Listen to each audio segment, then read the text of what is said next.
It is when other people's idea or understanding of us falls apart that we lose ourselves. And that's because we're so heavily weighted.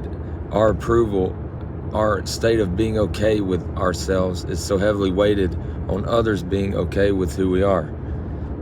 And and it begins as a child, as you need to become this child or that your mom or dad wants without you being in trouble. Like, in order for you to be okay with yourself, you want your mom and your dad or whatever to be okay with you as their child. So you become this version of a person that suits them, and that suits you at the time. All you got to do is keep mom and dad happy, and you're happy with yourself.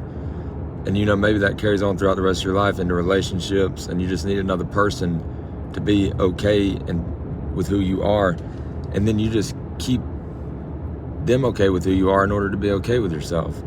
Well, whenever that falls apart, whenever other people's understanding and idea of us comes apart and there's nothing we can do to morph it back into this thing that they're okay with, we are no longer okay with ourselves, and we lose ourselves. But luckily, the self that we lose is the version of us that was living for other people.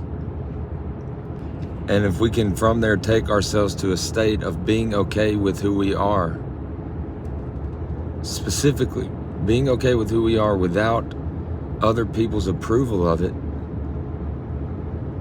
then that is a much better, higher version of who ourselves anyway. And in fact, it's the seat of who we are. Out of the seat of who we are is from where we came. You dress yourself, you fix your character up for these other people. You do that from the seat that you would fall back into, were you to resort back to being for yourself and okay without the approval of other people. So